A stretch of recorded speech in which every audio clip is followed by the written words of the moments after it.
Kadapa study సర్కిల్లో భాగంగా మనం శ్రీ పిల్లా కుమారస్వామి గారు గోస్వామి గారు రచించిన ప్రాచీన భారతదేశ చరిత్ర అనేటువంటి అంశం పైన పుస్తక సమీక్ష చేయడానికి సిద్ధంగా ఉన్నారు. కాకపోతే 5:30 అనుకున్నాం, 6 కొంచెం ఆలస్యం అయితే జరిగింది. ఖచ్చితంగా గంట పాటు ఈ కార్యక్రమం నిర్వహిస్తాం. 6 గంటల 7 క్లోజ్ చేసేస్తాం. పుస్తక సమీక్ష చేసే వాళ్ళు 45 నిమిషాల్లో పుస్తక సమీక్ష పూర్తి చేయాలి. మిగిలిన 15 నిమిషాలు ఆ పుస్తకం పైన చర్చా కార్యక్రమం ఉంటుంది. కాబట్టి ఈనాటి పుస్తక సమీక్ష కార్యక్రమాన్ని అధ్యక్షత వహించవలసిందిగా జగజ్ఞానవేదిక గారి తరఫున మెడికల్ రిప్రజెంటేటివ్ అసోసియేషన్ పరంగా నరసింహారెడ్డి గారిని ఆహ్వానిస్తున్నాం. అలాగే ముఖ్య అతిథిగా సాహితీ స్రవంతి తరఫున చేసిన సాహితీవేత్త జీవి సాయి ప్రసాద్ గారిని కూడా ఆహ్వానిస్తున్నాం.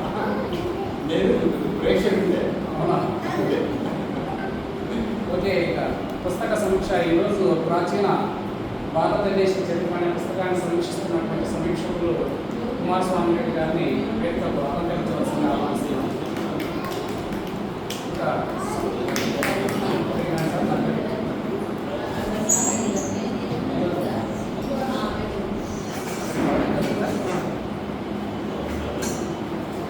కార్యక్రమాన్ని కొనసాగించవలసిందిగా నరసింహారెడ్డి గారిని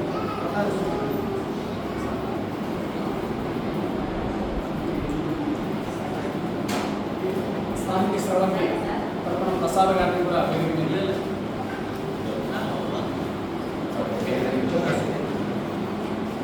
ప్రతి నెల మొదటి ఆదివారం సాయంత్రం 5:30 నుంచి 7 గంటల వరకు కడప స్టడీ సర్కిల్ని గత 7 నెలల నుంచి జరుపుకుంటున్నాం.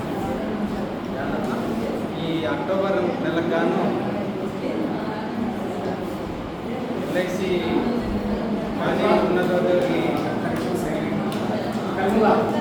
మేడం కొద్దిసేపు జస్ట్ సౌండ్ వస్తుంది.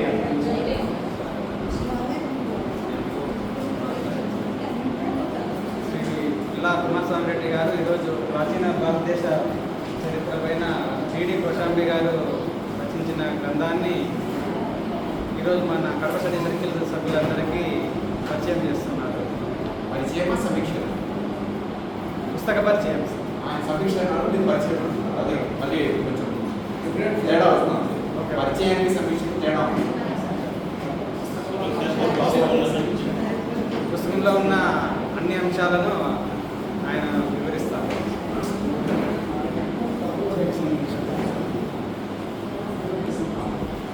ఇప్పుడు ఈ పుస్తకం గురించి పిల్లా కుమారస్వామి రెడ్డి గారు ప్రసంగించాల్సిందిగా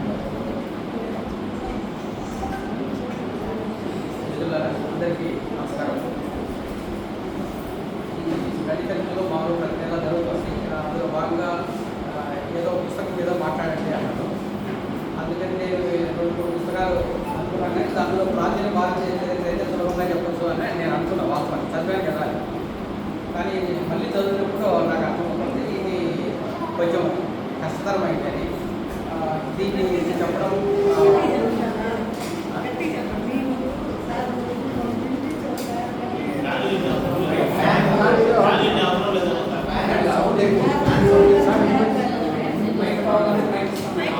మైక్ పెట్టేసి మైక్ ఇస్తే బాగుంటుంది.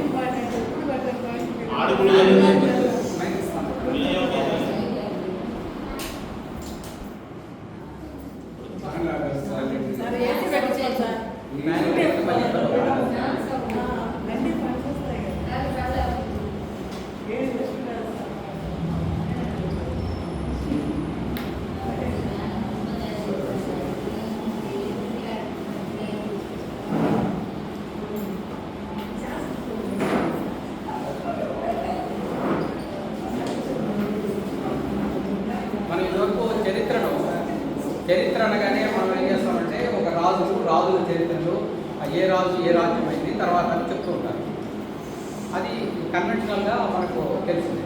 ఇంకో పద్ధతి ఏంటంటే ఏ కాలం అనేటువంటిది ఆ కాలాన్ని బట్టి మాట్లాడడం. ఇది అన్ని పాఠ్యాంశాలలో తర్వాత మనం చదువుకున్న పుస్తకాలు. కానీ డిడి కోశాంబి చెప్పినటువంటిది భిన్నమైనది. అంటే చరిత్రను ఎట్లా అర్థం చేసుకోవాలి, అంటే సమాజాన్ని ఎట్లా అర్థం చేసుకోవాలి, మారుతున్న కాలాన్ని ఎలా అర్థం చేసుకోవాలి, వీటన్నిటికీ డిడి కోశాంబి తీసుకున్న వైఖరి మనకు అర్థం. డిడి కోశాంబి ఎవరు అనేది ఫస్ట్ డిడి కోశాంబి ఆయన ప్రసిద్ధ మ్యాథమెటిషియన్. ఆయన టీఏఎఫ్ఆర్లో కూడా పనిచేశారు, అంటే టాటా ఇన్స్టిట్యూట్ ఆఫ్ ఫండమెంటల్ రీసెర్చ్లో. తర్వాత అక్కడి నుంచి బయటకు వచ్చిన తర్వాత ఆయన హిస్టరీ మీద ఎక్కువ కేంద్రీకరించారు, చరిత్రను అధ్యయనం చేశారు. ఆయన తర్వాత కమ్యూనిస్ట్ పార్టీలో కూడా పనిచేశారు, తర్వాత బౌద్ధాన్ని కూడా అధ్యయనం చేశారు. ఇలా ఇంకొకటి కూడా న్యూమిస్మాటిక్స్ అంటే నాణాల మీద కూడా అధ్యయనం చేశారు. ఇంత విస్తృత అధ్యయనం కలిగిన వ్యక్తి కాబట్టి ఆయన ఏదైనా ఒక చరిత్రను చూడడానికి దాంట్లో ఉన్నటువంటి విషయాలను సమగ్రంగా చెప్పడానికి వీలు కలిగింది. అందువల్ల ఆయన దృష్టికోణం వాస్తవానికి మార్క్సిస్ట్ దృక్పథంలోనే చెప్పాడు. అందుకని ఈ పుస్తకం వెనక ఎస్పీ వాళ్ళు రాసినటువంటి మ్యాటర్ చదువుతాను, అది మీకు ఆయన గురించి కొంత సోదనంగా అర్థమవుతుంది. మన చరిత్రకారులో కోశాంబిని ఆద్యునిగా భావిస్తారు. చరిత్ర పరిశోధన పద్ధతిలోనూ సిద్ధాంత దృక్పథంలోనూ శాస్త్రీయ ప్రమాణాలను నెలకొల్పిన వ్యక్తిగానే కాక వలసతత్వం, శృతి మించిన దేశభక్తి, సంప్రదాయకత, అగ్రమున్న ఆధిక్యత, విస్తృతమైన ఊహాతత్పరత మొదలైన అనేక అవలక్షణాల నుండి మన దేశ చరిత్రను రక్షించిన వ్యక్తిగా ఆయన గౌరవిస్తారు. ఆహార సేకరణ నుండి ఆహార ఉత్పత్తి, ఆ ఉత్పత్తిపై ఆధారపడిన స్థిర వ్యవసాయాల గ్రామాల ఆవిర్భావం, దాని నుండి భూస్వామ్య వ్యవస్థకు పునాది ఏర్పడడం అనే ఆర్థిక క్రమం నుండి మన ప్రాచీన చరిత్రకు మూలం అని కోశాంబి భావించారు. పురావస్తు ఆధారాలు పట్టించుకోకుండా కేవలం ప్రాచీన సాహిత్యాన్ని ఆధారం చేసుకుని ఊహాకరణం చేసే చరిత్రకారులను కోశాంబి విమర్శిస్తాడు. శాస్త్రీయంగా ప్రాచీన చరిత్రను అధ్యయనం చేసుకున్న వాళ్ళు ఎవరైనా కోశాంబి ప్రతిపాదించిన భౌతిక చోరక్రమాన్ని ప్రాముఖ్యంగా తీసుకోగలరు. ఇది కోశాంబి వైఖరిని చెప్పడం. దీన్ని వాస్తవానికి కోశాంబి రాసిన పుస్తకం కాదు. కోశాంబి రాసినటువంటి పుస్తకం కాదు, వాస్తవానికి ఆయన రాసిన వ్యాసాలన్నింటినీ ఒక 30-40 చదివిన తర్వాత వాటన్నింటినీ ఒక చరిత్ర క్రమంలో ఒక క్రమానుగతంగా తీసుకొచ్చినటువంటి పుస్తకం ఇది. ప్రాచీన భారతదేశ చరిత్ర. ఇది బాలగోపాల్ చేశారు కాబట్టి ఇది బాలగోపాల్ రచన అని చెప్పలేం, కానీ ఆయన పరిచయం చేశాడు మన డిడి కోశాంబి. ఇప్పుడు ఆ పుస్తకాన్ని మీకు దాంట్లో ఉన్నటువంటి విషయాలను మీకు నేను పరిచయం చేస్తున్నాను. ఇది జరుగుతుంది. మనం ఇంతవరకు చరిత్ర అంటే ఏమి అన్నప్పుడు ఏ యుద్ధం ఎప్పుడు జరిగిందో, ఏ రాజ్యం ఎప్పుడు ఉందో, తారీఖులు, దస్తావేజులు, ఇది కాదో ఈ చరిత్ర సారం అన్నాడు శ్రీశ్రీ. అలాగే ఈరానీ ప్రేమ పురాణం, ఆ ముట్టడికైన ఖర్చులు, కైఫియత్తులు, మతలబులు, ఇవి కావో చరిత్రకు అర్థం అని కూడా చెప్పాడు. అయితే చరిత్ర అంటే ఏమిటో కూడా ఆయన కూడా చెప్పుకున్నాడు, శ్రీశ్రీ కూడా చెప్పుకున్నాడు కవితలో. అదేంటంటే చారిత్రక విపాదక సంధ్యలో మానవ కథా వికాసం ఏంటిది, ఆ మానవ కథా వికాసమే చరిత్ర అన్నాడు. ఏ దేశం ఏ కాలంలో సాధించినది ఏ పరమార్థం అన్నాడు. కాబట్టి ఏ దేశంలోనైనా ఏ పరమార్థాన్ని సాధించారు అది మాట్లాడితే అది చరిత్ర అన్నాడు. కాబట్టి చరిత్ర అంటే మామూలుగా ఒక చరిత్రకారుడు ఏమన్నా అంటే గతానికి వర్తమానానికి జరిగే సంభాషణ చరిత్ర అన్నాడు. కానీ కోశాంబి ఏమంటాడంటే చరిత్ర అంటే ఉత్పత్తి శక్తులు, ఉత్పత్తి సంబంధాలు మారుతూ ఉన్న కాలానికి మారుతూ ఉంటాయి. ఆ వాటిని క్రమానుగతంగా వివరించడమే చరిత్ర. ఇక్కడ ఉత్పత్తి శక్తులు, ఉత్పత్తి సంబంధాలు అని 2 విషయాలు చెప్తున్నాడు. ఉత్పత్తి శక్తులు అంటే ఏమి అంటే శ్రామికులు అంటే కష్టజీవులు, అలాగే పనిముట్లు, వారి నైపుణ్యం, ఇవన్నీ కూడా ఉత్పత్తి శక్తుల్లోకి వస్తాయి. ఉత్పత్తి సంబంధాలు అంటే ఏంటంటే ఉత్పత్తి జరిగిన తర్వాత అది ఎవరికి అందాలను వాటికి చేరవేసేటందుకు జరిగేటువంటి మధ్యలో ఉన్నటువంటి అన్ని విషయాలను ఉత్పత్తి సంబంధాలుగా చెప్తారు. ఈ రెండు క్రమానుగతంగా అభివృద్ధి చెందుతూ ఉంటాయి. వాటిని వివరించడమే చరిత్ర. అందుకని ఏ రాజు అవి కాకుండా దీన్ని అర్థం చేసుకోవడానికి మనకు ఆ విధంగా వివరిస్తాం. అయితే దీనికి ఈ చరిత్రను అర్థం చేసుకోవడానికి మామూలుగా మనకున్న సాధనాలు ఏమున్నాయి అంటే, మన భారతదేశం వరకు చూస్తే ప్రాచీన సాహిత్యం ఉంది, అలాగే పురావస్తు పరిశోధనలు ఉన్నాయి. ప్రాచీన సాహిత్యము పురావస్తు ఆధారంగా మాట్లాడతారు. కొంతమంది కేవలం ప్రాచీన సాహిత్యం ఆధారంగా మాట్లాడతారు. మనకు ప్రాచీన సాహిత్యం అనగానే మనకు వచ్చినటువంటిది వేద సాహిత్యం, ఆ తర్వాత వచ్చినటువంటిది వేదాల తర్వాత బౌద్ధ సాహిత్యం వచ్చింది, అరణ్యకాలు ఉపనిషత్తులు వచ్చాయి, ఆ తర్వాత బౌద్ధ సాహిత్యం కూడా వచ్చింది. ఆ తర్వాత వచ్చినది అర్థశాస్త్రం, ఆ తర్వాత వచ్చినది మహాభారతం, అర్థశాస్త్రం, తర్వాత భగవద్గీత, తర్వాత కాశ్మీర్ చరిత్రను కూడా తీసుకున్నాడు. రాజతరంగిణి అనే నవలను తీసుకొని చెప్పాడు. వీటన్నిటి ఆధారంగా వీటన్నిటినీ తీసుకుంటూనే ఇంకొకటి పురావస్తు ఆధారాలు తీసుకున్నాడు. ఇది కాకుండా ఈయన అదే పనిగా తీసుకున్న అంశం ఏంటంటే, అది ఎక్కడ ఏం చెప్తాడంటే, ఇది కీలకమైన అంశంగా చెప్తాడు. అదేంటంటే, మన భారతదేశంలో ప్రాచీన అవశేషాలు ఇప్పటికీ నడుస్తున్నాయి అంటాడు. అవి ఏమిటంటే సాంస్కృతికంగా నడుస్తున్నాయి అంటాడు. సాంస్కృతికంగా ఏంటి అంటే, ఘన సమాజం తాలూకు అవశేషాలుగా ఉన్నటువంటి అమ్మదేవతల ద్వారా వచ్చినటువంటి, ఇప్పుడు మైసమ్మ, పోచమ్మ, పోలేరమ్మ, గంగమ్మ వీళ్ళందరూ ఉన్నారు కదా, ఇట్లా దేవతలకు సంబంధించిన ఏవైతే సంస్కృతి పరంగా ఏవైతే ఉన్నాయో, అంటే అట్టడు వర్గాలు ఎవరైతే పూజిస్తున్నారో వాళ్ళ ఆచార వ్యవహారాలు వాటి పరంగా చూసినప్పుడు మన భారతదేశ చరిత్రను నిర్మించాలి అంటాడు భగవాన్. ఆ రకమైనటువంటి దృష్టికోణం ఇది గ్రామ్స్కి ఈ విషయాన్ని చెప్పుకున్నాడు. సబాల్టర్న్ దృక్పథం అన్నాడు. అంటే అట్టడుగు వర్గాల దృక్పథం నుంచి చరిత్రను చూడడం. ఇది కనుక చూసినామంటే అప్పుడు మనకు అర్థమవుతుంది అంటే, అట్లాగూ ఈయన చాలా విషయాలను దీంట్లో పొందుపరిచాడు. మనం చదువుతుంటే చాలా ఆధ్యాత్మికం బాగా ఆసక్తిగా ఉండడం. కాకపోతే అన్ని విషయాలు చెప్పడానికి సాధ్యం కాదు. కాకపోతే సాధ్యమైనంత వరకు నాకు తెలిసినవి గుర్తున్నవి మీకు తెలియజేస్తాను. దీన్ని 8 అధ్యాయాలుగా రాశారు. అందులో ప్రధానంగా మొట్టమొదట సమాజం గురించి, అంటే ప్రాచీన సమాజం ఎలా ఉండింది అనేది ఒకటి, పద్ధతి సిద్ధాంతం అంటే ఎట్లా ఏ పద్ధతి మీద ఈ చరిత్రను నిర్మిస్తారనేది, ఆహార సేకరణ, ఆహార ఉత్పత్తి, సింధు నాగరికత, ఆర్యులు, వ్యవసాయ సమాజం, వర్ణ వ్యవస్థ, మహాభారతం, బుద్ధుడు, దక్షిణాపదం, ఉత్తరాపదం, వ్యవసాయ విస్తరణ, స్వయం పోషక గ్రామాలు, సామంత స్వామ్యం, గ్రామీణ భూస్వామ్యం, ఈ రకంగా ఆయన విభజించి ఈ అధ్యాయాలు చేశారు. ఇందులో పద్ధతి సిద్ధాంతం నుంచి చూస్తే మనము చరిత్రను శాస్త్రీయంగా మనం ఎట్లా అధ్యయనం చేస్తామనేది ఇంతకుముందు చెప్పుకున్నాం. ఈ చరిత్రను చూసినప్పుడు మనకు భారతీయ సాహిత్యంలో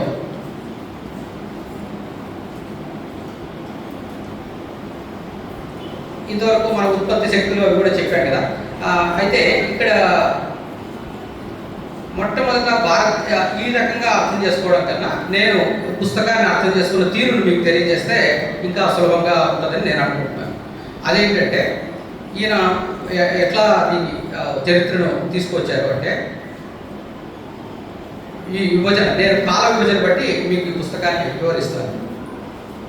మార్పుడు మన చరిత్రను రాసేటప్పుడు ఏం రాశారంటే, మన మానవుడు నిటారుగా మారిన పరిస్థితుల నుంచి అప్పటి నుంచి మన చరిత్ర ఎక్కువ కనిపిస్తుంది.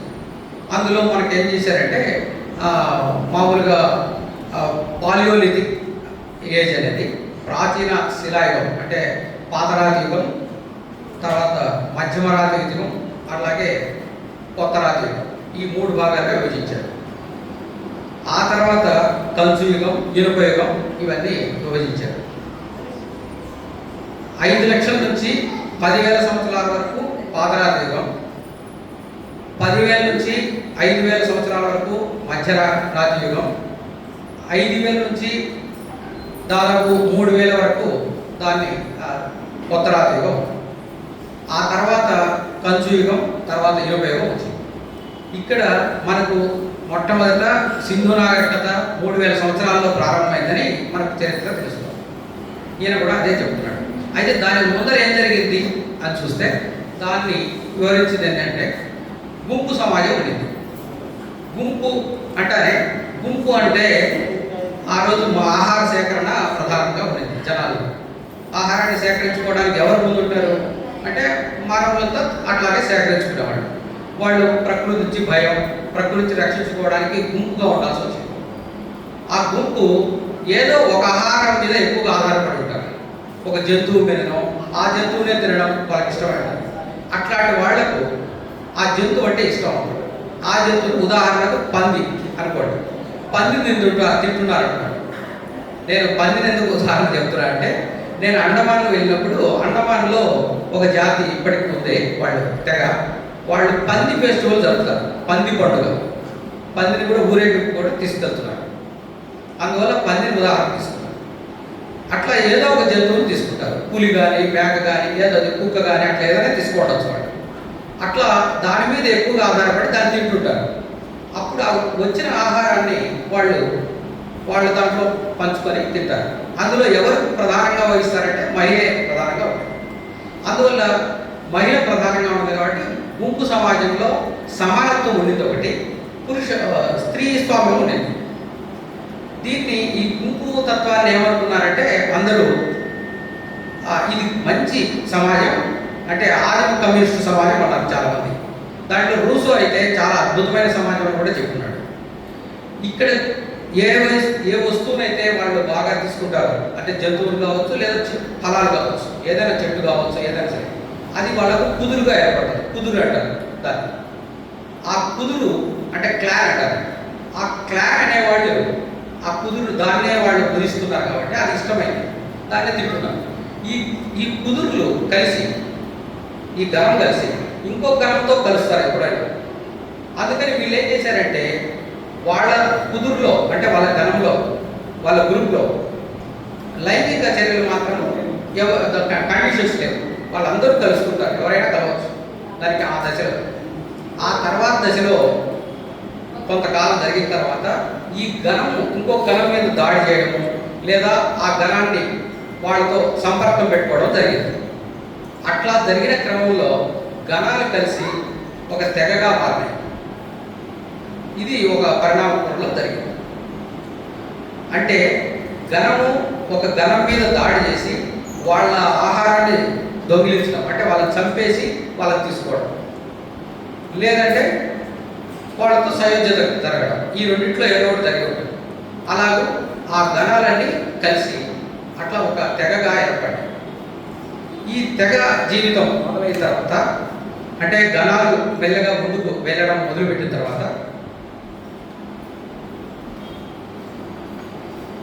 ఈ ఆహార సేకరణ అనేటువంటి దశ వెళ్ళి ఇక్కడ కూడా ఆహార సేకరణ నుంచి ఇక్కడ జరిగేది ఏం జరిగింది అంటే వెంటనే ఏదైతే మనము ఏదైతే ఆహారం అనుకుంటున్నామో అది ఇంకొక సమస్య కూడా ఇంకోటి కూడా జరిగింది. అదేంటంటే ఇప్పుడు ఉదాహరణకు మనం కుక్క అనుకున్నాం అనుకోండి. ఆ కుక్క వాళ్ళకు కుదురుగా ఉంటుంది కదా, అది ప్రధానమైన ఆహారం. అది ఎప్పుడైతే ఇంకో గణంతో కలుస్తారో వాళ్ళు అప్పటి నుంచి అది తినడం మానేశారు. తర్వాత రెండోది ఏం జరిగిందంటే ఆ గణంలోనే ఒక కర్మకాండ లాగా జరిగింది. కర్మకాండలు అంటే ఒక ఆహారాన్ని పంచడం కూడా ఒక పద్ధతిగా ఒక కర్మ పద్ధతిలో అంటే అదేదో పవిత్రమైనదిగా అట్లా భావించేవాడు.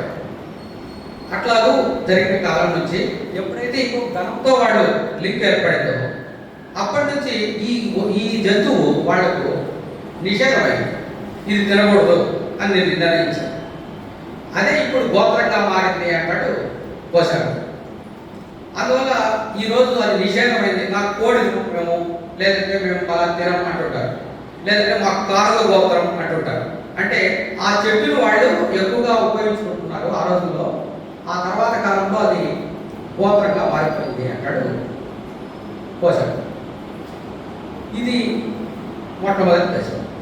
ఈ దశలో ఈ అట్లా ఏర్పడుతున్న క్రమంలోనే ఆ సమాజంలో ఆహార సేకరణ నుంచి వాళ్ళు ఆహార సేకరణ ప్రధానమైన వ్యాపకం వాళ్ళు జీవించడం. దాన్నే ఆ ఆహార సేకరణ ఉన్న పరిస్థితినే తర్వాత వేదకాలంలో దాన్ని ఎట్లా భావించారంటే, ఎలా చెప్పారంటే అది చాలా అద్భుతమైన కాలం, అది చాలా ఎటువంటి ఏం పనులు లేవు, అదే స్వర్గం అన్నారు. అది ఎక్కడంటే ఎక్కడైనా అడవుల్లోనూ ఎక్కడో ఉంటారు కదా, అటువంటి కాలం ఉండేది అని తర్వాత చెప్పుకున్నారు. ఎందుకు చెప్పుకున్నారు అంటే ఈ ఆహార సేకరణ దశ నుంచి వ్యవసాయం పండించే దశకు వచ్చారు. అంటే ఇక్కడ ఏం జరిగింది అంటే పనిముట్లలో మార్పులు వచ్చాయి. పనిముట్లలో కొత్త రాతి యుగంలో ఉన్న దశలో ఇది ఆ దాంట్లో మార్పు వచ్చింది. ఏమంటే కంచు కనుక్కున్నారు.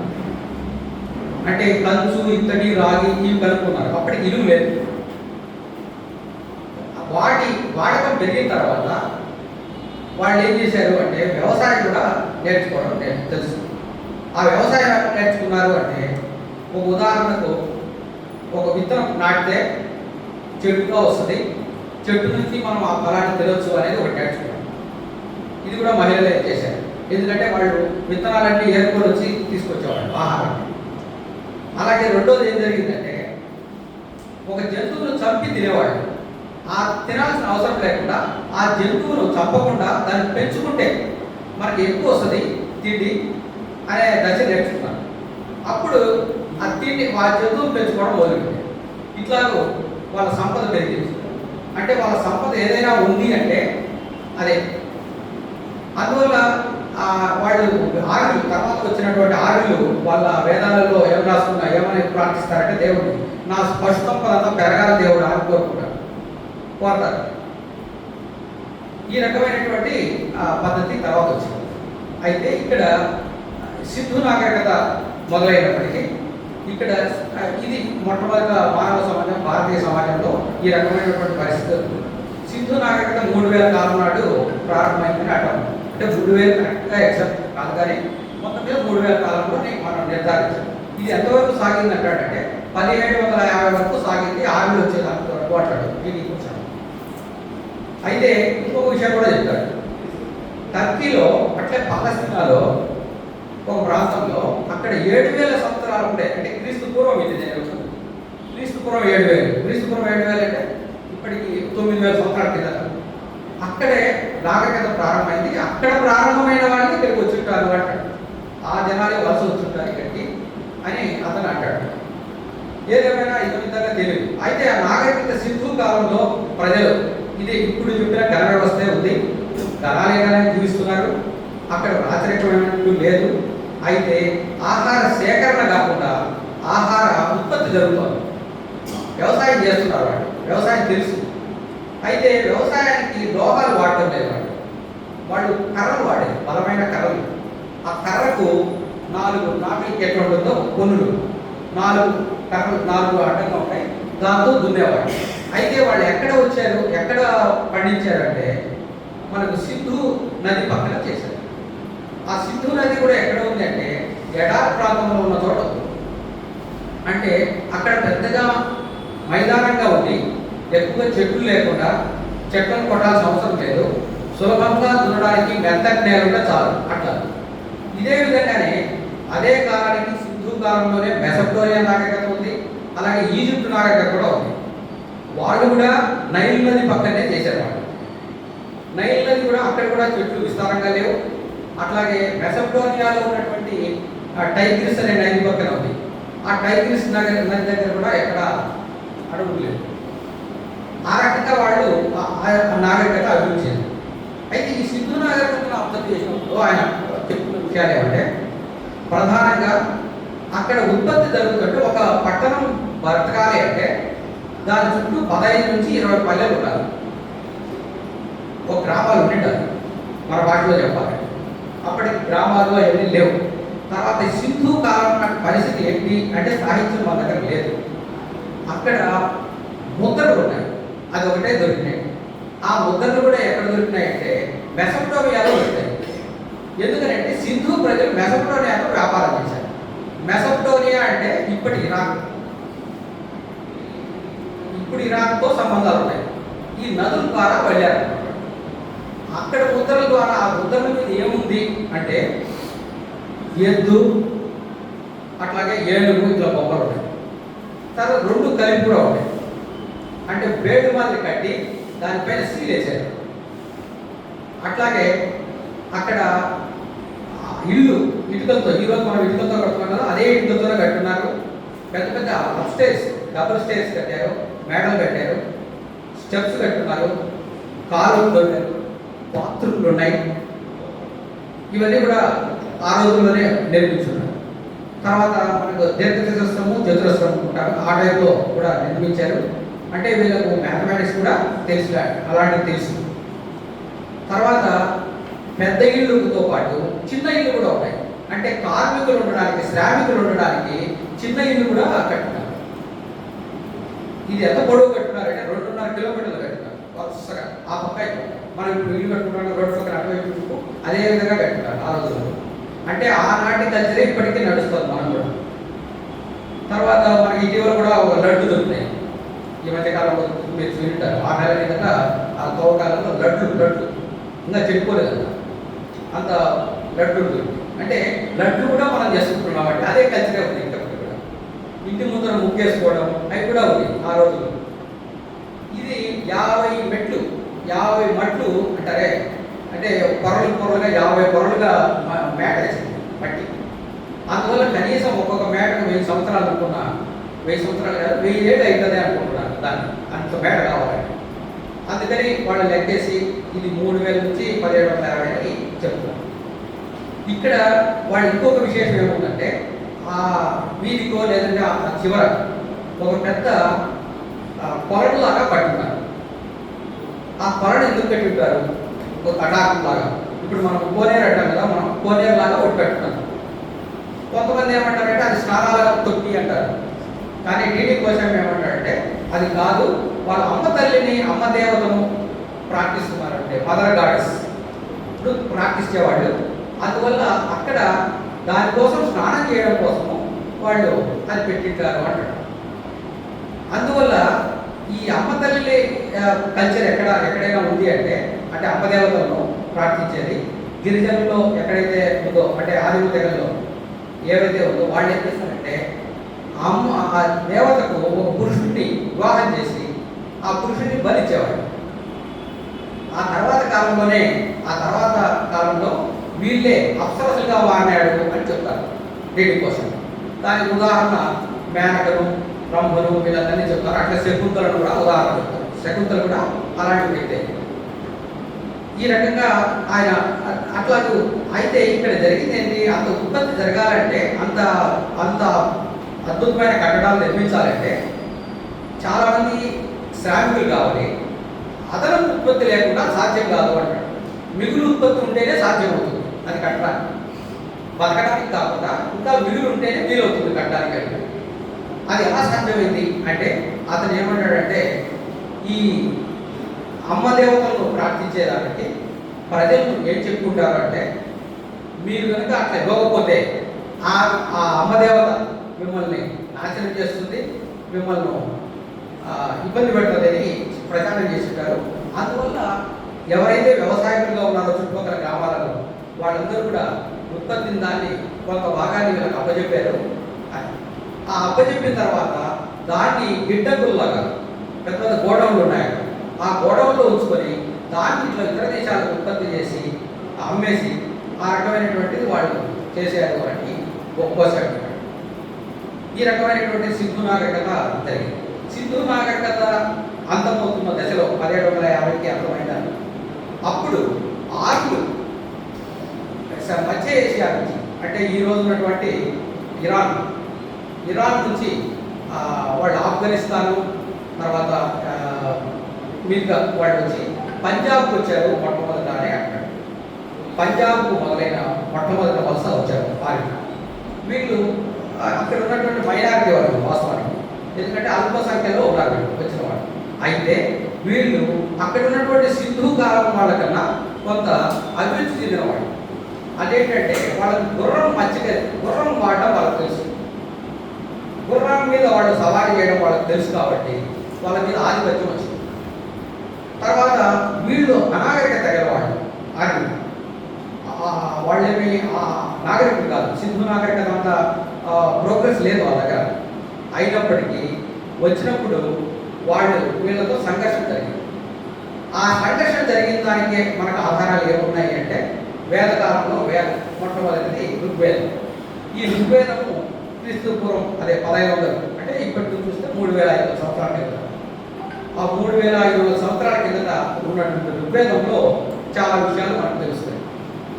అందులో వీళ్ళు వచ్చినప్పుడు వీళ్ళు కూడా వ్యవసాయం తెలియదు కాబట్టి వీళ్ళు పశుపోషణ. ఈ పశుపోషణలో వాళ్ళ ప్రధానమైన పశువులు గోవులు చేశారు.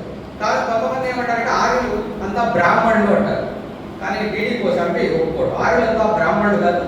ఆర్యులు కూడా ఒక గణం కాబట్టి వాళ్ళు కూడా కొన్ని తెగలుగా వచ్చాయి కాబట్టి ఆర్య అనేటువంటిది అది ఎవరికి ఒక ఇది కాదు, అంటే ఒక కులానికో మతానికో సంబంధం కాదు అది. ఎందుకని ఆ ఉదాహరణ ఏం చెప్పాడంటే ఇరాన్లో దామియన్ అనే ఒక రాజు నేను ఆర్యపుత్రుడిని అని రాసుకున్నాడు. ఇరాన్ అనే పదం కూడా ఆర్యాన్ అనే పదం నుంచి వచ్చిందని చెప్తారు. కాబట్టి ఆర్య అనేది ఒక జాతివాచకం కూడా కాదు, ఒక భాషాపద సంబంధమైన తప్ప దానికి వేరేగా ఏం లేదు అని డీడీ భాష అంటారు. అందువల్ల ఇక్కడ ఆర్యులంతా బ్రాహ్మణులు అనేది సరైనది కాదు. ఈ ఆర్య తెగల్లో కొంతమంది పురోహితులు ఉన్నారు. ఈ పురోహిత వర్గం ఉండేది, తక్కిన వాళ్ళు ఆవులు మాత్రం పెంచుకోవచ్చు. అయితే ఒక కండిషన్ ఏమంటే ఆర్యుల్లో ఉన్నటువంటిది వీళ్ళు మనం చెప్పేటువంటి వేదం ఋగ్వేదం, ఆ రోజు వేదం ఋగ్వేదం తర్వాత కాలంలో వచ్చాయి వేదాలు, సామవేదం, యజుర్వేదం, అధర్వ వేదం తర్వాత కాలంలో వచ్చింది. యజుర్వేదం 1000 కాలంలో వచ్చింది. ఈ కాలానికి 2వ ఆర్యులు కూడా వచ్చారు వలస. వాళ్ళు నేరుగా కాశ్మీర్ దగ్గరికి వచ్చారు. నేరుగా ఈ మొదట వచ్చినటువంటి ఈ ఋషులు కాదు, వాళ్ళు కొంతమంది ఉంటారు, వాళ్ళు సప్తర్షులు అంటారు. సప్తర్షులు అంటే 7 మంది ఋషులు. మనకు 7 మంది ఋషులు పైన చుక్కలుగా చూపిస్తాం. సప్తర్షి మండలం అని చెప్పాం. బిగ్ డిప్పర్ అంటారు సైన్స్లో. మనం కూడా రాత్రి కూడా 4 కాళ్ళు దొంగలు అని చెప్తుంటారు. అక్కడ ఇతర దేశాలలో అయితే ఒక పెద్ద పడవ అని అనేవాళ్ళు డిప్పర్ అనడానికి చెప్తుంటారట. అయితే ఆ సప్తర్షులు ఏం చేసేవాళ్ళంటే వాళ్ళు సపరేట్గా ఆ వేదాలను అధ్యయనం చేయడం, వేదాలను చెప్తూ పోవాలి. ఎవరికైనా నేర్చుకోవాలంటే వాళ్ళ దగ్గరికి వెళ్ళి నేర్చుకోవాలి. ఇది సపరేట్గా జరిగేది. అయితే అడవులు కూర్చునేవాడు వాళ్ళు. అయితే ఈ నేర్చుకునేవాడు తప్పనిసరిగా పశుపోషణ ద్వారా ఆహార సేకరణ లేదా పశుపోషణ ద్వారా వచ్చిన ఆదాయాన్ని వాళ్ళకి సమర్పించాలి. చర్పిస్తే అక్కడ నేర్పిస్తాడు. ఇది జరుగుతుంది. వీళ్ళు ఆర్యులు వాళ్ళ మీద దండయాత్ర చేశారు అనే దానికి ఉదాహరణ ఏమిటి అంటే ఒక వేదాలలో ఒకటి ఉంది. వృత్తుడు అనేవాడిని నీటికి అడ్డంగా పట్టుకుంటే నీళ్లు పోకుండా అప్పుడు ఇంద్రుడు వెళ్ళి అతన్ని వజ్రాయుధంతో వధిస్తాడు. అప్పుడు వాళ్ళ అమ్మ కూడా అడ్డం వస్తుంది వృత్తుని, వాళ్ళ అమ్మను కూడా చంపేస్తాడు. అట్లా కృష్ణుడు అనేది కూడా వస్తాడు అడ్డం, ఆ కృష్ణుడు కూడా చంపేస్తాడు. ఇది వేదాలలో ఒక శ్లోకంలో ఉంది. అందువల్ల అక్కడ వాళ్ళిద్దరి మధ్య ఘర్షణ జరిగింది అనేది ఒకటి. రెండోది ఏంటంటే అక్కడ సింధు నాగరికత తవ్వకాలలో దొరికిండేది కొన్ని అస్థిపంజరాలు దొరికినాయి. అవి ఏంటంటే స్టెప్స్ మీద అట్లే కూర్చొని ఉన్నాడు అనమాట ఆ వ్యక్తి. ఆ కూర్చొని వ్యక్తిని అట్లాగే చంపినట్లుగా కనిపిస్తుంది. అంటే ఎవరో వచ్చి దారుణంగా వాళ్ళ మీద ఎవరో యుద్ధం లాంటిది జరిగారు. అది వీళ్ళు ఆరులే ఉంటారు అని ఈయన కూడా చెప్పారు. ఇది చాలా మంది చెప్తారు. అది ఇప్పుడు హిందుత్వ జాతీయవాదులు ఏమంటారంటే అట్లా కాదు, ఆరులు కూడా మన వాళ్ళు, ఇక్కడ ఉన్న వాళ్ళే, వలస వచ్చిన వాళ్ళు కాదు అంటారు. ఇది 1900 రాసింది 1920 ఆ పుస్తకం వచ్చింది. అంతకుముందు కూడా రాసి ఉంటాడు, 19 రాసి ఉంటాడు. కానీ ఇటీవల కాలంలో అంటే ఒక సంవత్సరం కిందట బహుశా బాలగోపాల్ కూడా మరణించిన తర్వాత వచ్చి ఉంటుంది. సిసిఎంబి వాళ్ళు, మన సెంటర్ ఫర్ మోలిక్యులర్ బయాలజీ అనేది హైదరాబాద్, వాళ్ళు జెనెటిక్స్ థియరీ ద్వారా కనిపెట్టినది ఏమంటే అట్లాగే హార్వర్డ్ యూనివర్సిటీ ప్రొఫెసర్స్ వాళ్ళు పరిశోధన చేసి చెప్పింది ఏంటంటే వీళ్ళంతా మధ్య ఏషియా నుంచే వచ్చారు. ఇక్కడ జీన్స్, ఇక్కడ ఉన్నటువంటి ఆర్యన్ జీన్స్, అట్లాగే యూరోప్లో ఉన్నవాళ్ళు, అంటే సెంట్రల్ ఏషియా నుంచి యూరోప్ కూడా వలస వెళ్ళారు, భారతదేశానికే వలస వచ్చారు. కాబట్టి వలస వచ్చిన వాళ్ళే వీళ్ళు అని నిర్ధారణ. కాబట్టి ఆ పాత వాదనకు, అంటే హిందుత్వ జాతీయవాదం చెప్పేటువంటి వాదనకు అర్థం లేదు. కాబట్టి వీళ్ళు బయట నుంచి వచ్చిన వాళ్ళే, వాళ్ళ మధ్య ఘర్షణ జరిగింది. ఘర్షణతో పాటు ఇంకోటి జరిగింది. అదేంటంటే ఆర్యులు చేసినటువంటి ఉపయోగించిన విధానం. ఘర్షణ చేసినప్పుడు లొంగితే వాళ్ళందరినీ తమలో కలుపుకోవడం, లొంగకపోతే వాళ్ళను వెలివేయడం, వాళ్ళను సంహరించడం, ఇది జరిగింది. ఆ రకంగా ఇక్కడ ఉన్నటువంటి తెగలు ఏవైతే ఉన్నాయో ఆ తెగలను 2 రకాలుగా చేశారు. ఒకటి సంఘర్షణ, సమ్మేళనం, ఈ 2 పద్ధతులు నడిపారు. ఆ రకంగా ఇక్కడ ఉన్నటువంటి వాళ్ళను మనం ఏమంటున్నామంటే ద్రావిడులు అంటున్నాము. కానీ వేదాలలో ఉన్నటువంటి మాట ఏంటంటే దస్యులు అని, దాసులు అని. ఈ దాసుల్నే రాక్షసులుగా చిత్రీకరించారు వాళ్ళు. ఆ రాక్షసులు ఉత్తుడు అనే దానికి వృత్తాసుర వధ అని ఒక తర్వాత ఒక కథ వస్తుంది. అంటే ఉత్తుడిని శత్రువు రాక్షసులుగా చూపించారు. ఈ రకంగా చాలా ఉన్నాయి చూడు. ఇవి మనం చూసినప్పుడు అక్కడ ఉన్నటువంటి ఈ వేద సాహిత్యం ద్వారా మనకు అర్థమవుతుంది ఏంటంటే ఆర్యులు అనేవాళ్ళు వెళ్ళగా ఇక్కడ ఉన్నటువంటి వాళ్ళు నేర్చుకున్నారు. ఏంటంటే వ్యవసాయం నేర్చుకున్నారు. ఆ వ్యవసాయం నేర్చుకొని ఉత్పత్తిని పెంచారు. ఈ దశ నుంచి 2వ దశలో వచ్చిన ఆర్యులు, అంటే 1000 కాలం నాటికి వచ్చేటప్పటికి మొత్తం కంచు, రాగి అవన్నీ అయిపోయి ఇనుము కూడా కలుపుకున్నారు. ఆ ఇనుము కలుపుకోవడంతో, ఇనుము వాళ్ళ చేతికి రావడంతో అంతవరకు నాగలికి చాలా కష్టపడాల్సిన అవసరం లేకుండా నాగల్ని అంటే ఇనుముతో తయారు చేసి దున్నడం మొదలుపెట్టారు.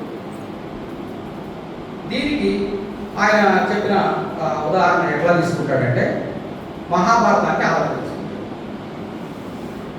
ఈ 2వ వలస వచ్చిన వాళ్ళు, మొదటి వచ్చిన వాళ్ళు మెల్లగా ఎప్పుడైతే ఇనుము వాడకం తెలుసుకున్నారో అప్పటి నుంచి వాళ్ళు అక్కడ సింధు ప్రాంతం నుంచి, అంటే పంజాబ్ నుంచే కాకుండా పక్కనటువంటి హర్యానా, తర్వాత ఢిల్లీ, మీరట్ ఇటువంటి ప్రదేశాలకు కూడా వలస పోయారు, అంటే విస్తరించారు.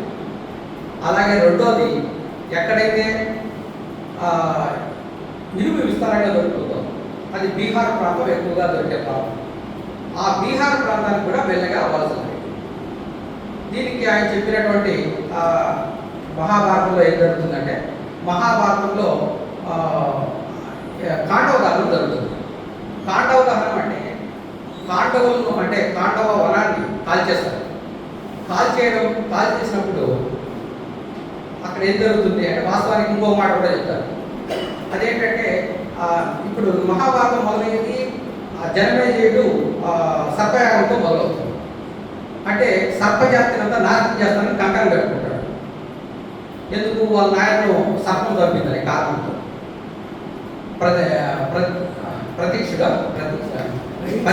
పరీక్షితుడు ఆ కారణంతో చంపుతుంటాడు. అప్పుడు అంటే నాగజాతి పట్ల నాగజాతి వాళ్ళందరూ తర్వాత అగ్నం ఆపేస్తాడు. తక్షకుడు అనే అతను వచ్చి మొరపెట్టుకుంటే మళ్ళీ అతనికి క్షమాపణ పెట్టి వదిలేస్తాడు. ఇక్కడ ఏమంటాడంటే బుద్ధుడు పోసండి వాళ్ళందరినీ ఏదైతే గణం ఉందో, ఏ గణాలైతే నాగజాతి ఉందో వాళ్ళందరినీ తనలో కలుపుకున్నారనే దానికి గుర్తుగా దాన్ని రాసేటమాట. ఇది ఒకటి. తర్వాత అక్కడ కాండవ దహనం చేసినప్పుడు అంటే వనాలన్నింటినీ కాల్ చేస్తూ పోతున్నారు, అంటే వ్యవసాయానికి అనుగుణంగా చేయబోతున్నారు. అంటే వాళ్ళు దున్ని అవన్నీ పెంచి పోషించారు. ఆ రకంగా వాళ్ళ సంపదను పెంచారు, ఉత్పత్తిని పెంచారు. ఉత్పత్తి పెంచడమే కాకుండా మిగులు ఏర్పడటంతో అప్పటికి ఘన సమాజం ఇంకొక విషయం కూడా జరిగింది. ఆ మార్పు పెట్టండి, ఘనానికి ఒక పెద్ద ఉంటాడు. ఘనానికి పెద్ద ఉండడమే కాకుండా ఘనానికి ఒక పురోహితుడు కూడా ఉంటాడు, ఒక పూజారి కూడా ఉంటాడు. ఎందుకంటే అమ్మదేవతను ఎక్కువగా ఆ తెగలంతా పూజిస్తున్నారు.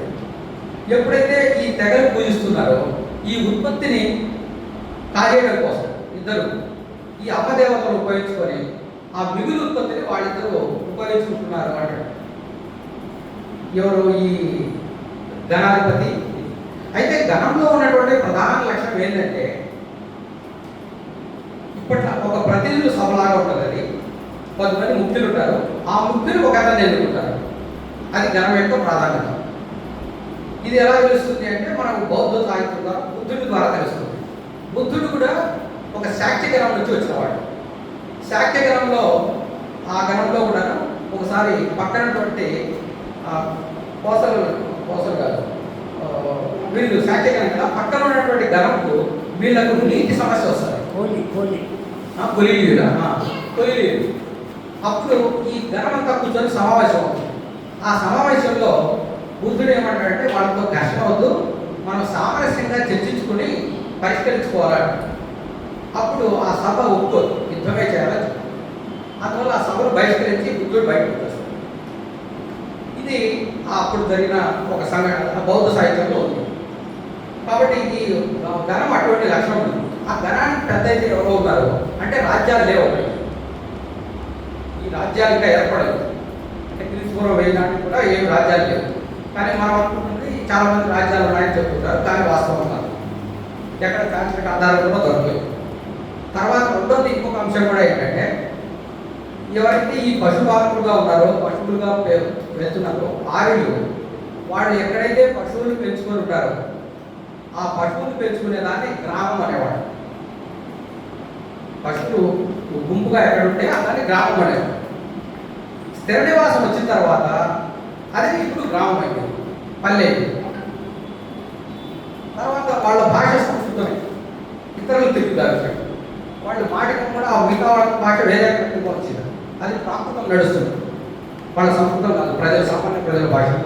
వీళ్ళు సంస్కృతమే చదువుకునేవాళ్ళు. అంటే అప్పటికి లిపి కూడా లేదు సంస్కృతం.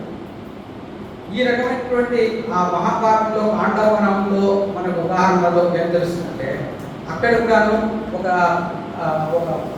ఒక సర్పాన్ని చంపుతున్నప్పుడు వాళ్ళు వచ్చి రక్షించడం అని అడుగుతారు అర్జునుడు. అంటే దాన్ని అతన్ని తీసుకుంటారు. అందువల్ల ఈ 3 సంప్రదాయాల కలిగే మహాభారతం అంటాడు దేనికోసం. ఒక సంప్రదాయం ఏంటంటే కౌరవులు పాండవులు మధ్య ఘర్షణ ఎందుకు వచ్చింది అంటే ఆ మిగులు ఉత్పత్తి వచ్చి వాళ్ళ సంపద పెంచుకొని చాలా విలాసంగా జీవిస్తున్న దశలో వాళ్ళ దాయాలు కూడా అసూయ పుట్టి మాకు కూడా కావాలని వాటా కొట్టారు. వాటా ఇవ్వమన్నారు మేము. దాంతో వాళ్ళిద్దరి మధ్య ఘర్షణ వచ్చింది. ఒక పద్ధతి పాండవులు గెలిచారు, అది ఒకటి. రెండోది ఏంటంటే కృష్ణుడు. ఈ కృష్ణుడు అనే వ్యక్తి మహాభారతంలో ప్రధానమైన వ్యక్తిగా కనిపిస్తున్నాడు. ఇక్కడ ఈతన్ని ఏమంటాడంటే ఈ కృష్ణుడు ఒక కృష్ణుడు కాదు అంటాడు పోషాడు. వేరు కాలాలలో ఉన్న కృష్ణుడు అనే దానికి చాలా ఉదాహరణలు చెప్తాడు. అంటే వేరు తెగలకు దేవుడు. అందులో ప్రధానమైన తెగ యాదవుల తెగ.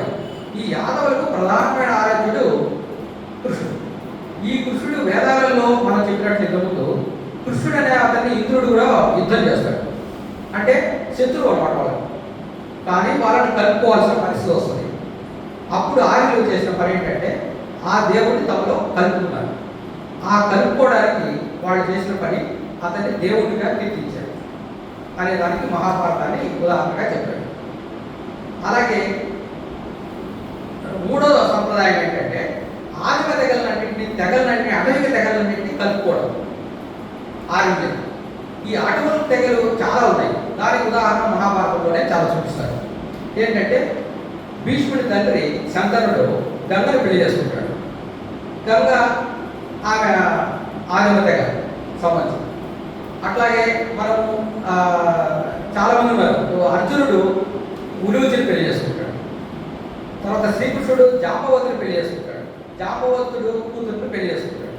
అంటే జాంబవంతుడు అంటే ఎలుగుబంటిని కుదురుగా చిహ్నం గల వాళ్ళను ఇతను తీసుకోవడం, వాళ్ళని కలుపుకోవడం ఆర్యులు. అందువల్ల ఈ రకమైనటువంటి వివాహం జరిగినట్లుగా దాన్ని కథను రాశాడు. తర్వాత అంటే ఆ సమాజానికి ఏ సమాజానికి అవసరమైన కథలు సాహిత్యాన్ని సృష్టించుకుంటూ వెళ్ళారని చెప్తాడు. అది కూడా జరిగింది. ఈ 2 క్రమంలో ఈ క్రమాన్ని మనం అర్థం చేసుకుంటే ఒకటి అభివృద్ధి చెందుతోంది. ఏంటి? ఉత్పత్తి శక్తులు అభివృద్ధి చెందుతున్నాయి. ఉత్పత్తి శక్తులు అభివృద్ధి చెందినప్పుడు ఉత్పత్తి పెరుగుతుంది.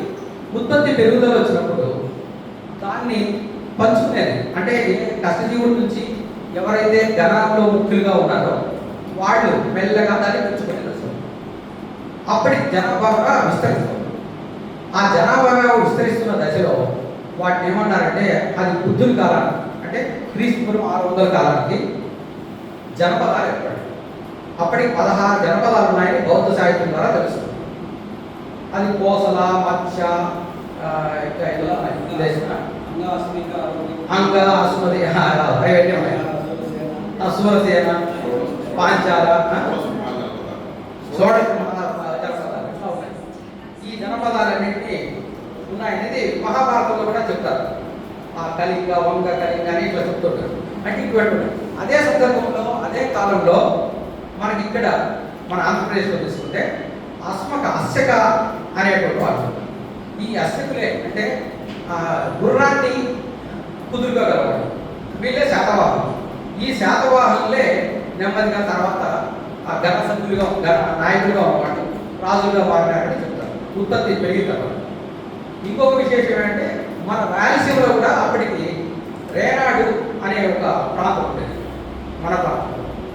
అంటే ఇది జనపదంగా ఉంటుందా లేదా అనేది మనం చెప్పలేం, కానీ ఒక ప్రాంతం అనేది ఉంటుంది రేనాడు. అంటే కడప, కర్నూలులో కొంత భాగం, కడపలో కొంత భాగం, కర్నూలు. ఇది ఉంది అనేదానికి ఉదాహరణ ఏంటంటే అశోకుల కాలంలో, అంటే క్రీస్తు 300 ఆ టైంలో మనకు జొన్నగిరి, అంటే ఇప్పుడు సువర్ణగిరి అన్నారు అప్పట్లో. ఆ సువర్ణగిరి అంటే ఇప్పటి జొన్నగిరి. ఆ జొన్నగిరిలో తన ప్రతినిధిని పెడతారు అశోకుడు. అంటే ఇక్కడ కొంతమంది ఉండింటారు జనం, అంటే ఒక తెగ ఉండింటుంది కాబట్టి అది సాధ్యమే. అలాగే రెండోది ఏంటంటే ఎవరినైతే అటవిక తెగలన్నింటినీ వాళ్ళు కలుపుకునే క్రమంలో వాళ్ళు చేసింది ఏంటి అంటే వాళ్ళ భూమిని దున్నడానికి, భూమిని సేద్యం చేసి దాన్ని ఉత్పత్తి పెంచడానికి వాళ్ళందరినీ దాంట్లోకి శ్రామికులుగా తీసుకున్నారు బయట దగ్గర. ఆ రకమైనటువంటి పని జరిగింది. వీళ్ళే తర్వాత కాలంలో శూద్రులైనారు అన్నాడు దీనికోసం. ఇది మహాభారతం టయానికి ఇంకా వర్ణ వ్యవస్థ అప్పటికప్పుడు ఇంకా ఏర్పడుతున్న దశలో వర్ణ వ్యవస్థ అనేటువంటిది వేదకాలంలో లేదు. అయితే ఋగ్వేదంలో పురుష సూక్తం అని ఉంటుంది. అందులో బ్రాహ్మణస్య ముఖమానస్య అనేది ఒక శ్లోకం ఉంది. అంటే బ్రాహ్మణుడు బ్రహ్మ ముఖం నుంచి పుట్టాడు అని ఇట్లా చెప్తారు. కానీ ఎవరు ఒప్పుకోవడం లేదు. డీడీ కోసం కూడా ఒప్పుకోవడం. ఎందుకంటే తర్వాత ఎవరో చేర్చింది ఆ రోజుల్లో లేదు అనే దానికి చాలా ఉదాహరణలు కూడా చెప్పాడు. తర్వాత ఎప్పటికి వచ్చింది అంటే యజుర్వేదం నాటికి, యజుర్వేదంలో స్పష్టంగా రాస్తున్నారు. అంటే 1000 కాలం క్రీస్తుపూర్వం 1000 నాటికి వర్ణ వ్యవస్థ ఏర్పడింది. వీళ్ళు కూడా ఎలా ఏర్పడారు అంటే ఇంతవరకు ధనానికి పెద్ద ఉంటాడు అతను క్షత్రియుడు గాను, తర్వాత వైశ్యుడు కూడాను, శూద్రుడు గాను మనం చెప్పేవాళ్ళు. వాళ్ళిద్దరూ వ్యవసాయదారులే. అప్పటికింకా వ్యాపార వర్గం ఏర్పడలేదు. ఎందుకంటే మిగులు ఉత్పత్తి వీళ్ళ దగ్గరికి పోతుంది. అది మిగులును తీసుకెళ్ళి వేరే చోట అమ్మకాలు జరగాలి. ఈ ప్రాసెస్, ఈ పద్ధతిని జరిగే టైంకి ఎప్పుడైతే మిగులు వస్తుందో దాన్ని వ్యాపారంగా మారుతుందో ఇతర వారికి అమ్మాలి. అది ఇంకా దశ మారలేదు. ఆ అంత ఉత్పత్తి జరగలేదు. ఆ దశలో ఇంకా వర్ణ వ్యవస్థ అప్పటికప్పుడు ముగ్గురుగా ఉన్నట్లే వాస్తవానికి. అయితే వయసులు అనేవాళ్ళు ఉన్నారు. వాళ్ళు అయితే వ్యాపారం కాదు అని చెప్తారు.